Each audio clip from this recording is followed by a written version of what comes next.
Family, what's good? All right, so Proverbs chapter 4, verse 23, our memory verse. Guard your heart above all else, for it is the source of life. Remember that. Keep that in your heart. And today I got a very interesting person that we're going to talk about. His name is King Solomon. Now, this is such an interesting thing, and I just want to give you an introduction to him real quick. This is the son of David.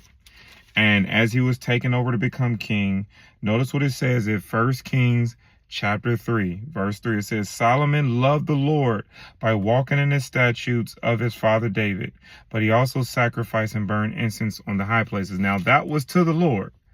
So he's not supposed to burn incense on high places, but he was to the Lord. But what's interesting is it says that, look, he loved God. And then God asked him, watch this. This is what he says in verse 5. At Gibeon, the Lord appeared to Solomon in a dream at night. God said, ask, what should I give you? Could you imagine that? God asked Solomon, what do you want? What do you want? And then this is what he said.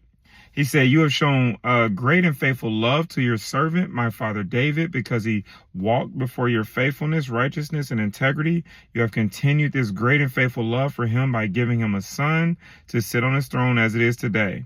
Lord, my God, you have made your servant king and the father of David's place.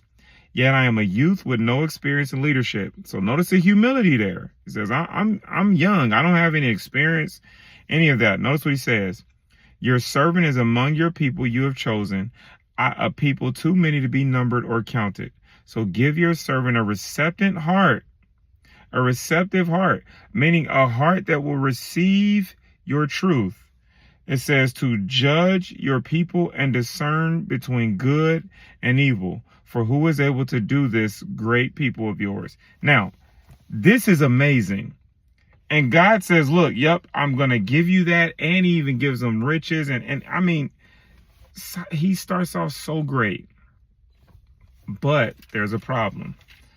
Because Solomon's heart actually is going to wander away from the Lord. Now, I'm going to 1 Kings chapter 11. Look at what happens. It says, King Solomon loved many foreign women. Uh-oh, there it is right there. He loved many foreign women.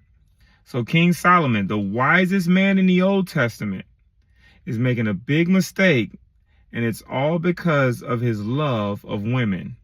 It says this, in addition to Pharaoh's daughter, the Moabite, Ammonite, Edomite, Sidonian, and Hittite women from the nations about which the Lord had told the Israelites, you must not marry them. He said, and they must not intermarry with you. Why did God tell him not to marry these women from different lands? Why did he tell him that? He said, why? Because he says they will turn your heart away to follow their gods. To these women, Solomon was deeply attached in love. It says he clung to them. Why? Solomon was looking, he saw these beautiful women, and he said, oh my goodness, I just want these. He was going off of the lust of his eyes. He's seen it, and he said, I just got to have them. So he gets all of these women. Now, he had 700 wives, 300 concubines. And these women, notice what happens. It says that they turned his heart from God. Look what happens. It says he had 700 wives who were princesses and 300 was concubines, and they turned his heart away. When you get very closely linked to somebody, whoever it is, when you're closely linked to somebody, their interests become your interest becomes theirs. Your lives sort of intermingle and get entangled with one another. And that's what happened to King Solomon. And watch what he does. When Solomon was old, his wife turned his heart away to follow other gods. He was not wholeheartedly devoted to the Lord his God, as his father David had been. Solomon followed Ashereth, the goddess of the Sidonians, Milcom, the abhorrent idol of the Ammonites, and Solomon did what was evil in the sight. Unlike his father David, he did not remain loyal to the Lord. Notice, man, do you see this? Notice the guys that he's going after. The gods of the Sidonians, the god over the Ammonites, the God of the Moabites. So the same gods his wives are choosing to follow, now so is he. So here's the thing, family. Watch this. Watch this. I'm going to show you this. Watch this. At that time, Solomon built a high place for Chemosh, the abhorrent idol of Moab, and Milcom, the abhorrent idol of the Ammonites, on the hill across from Jerusalem. He did the same for all his foreign wives who had burned incense and offering sacrifices to their God. It says the Lord was angry with Solomon because his heart had turned away from the Lord. The God of Israel, who had appeared to him twice, had commanded him about this. God told him not to do this. Notice what it says. So that he would not follow the other gods. But Solomon did not do what the Lord had commanded. Do you remember what we talked about? What hardens your heart against God? Exodus chapter 8. What did I say? It's when you know what God is telling you to do and you say, yeah, no, I'm going to do my own thing anyways. That's what happened to King Solomon. And because he didn't listen to the Lord, his heart turned away. And here's the thing.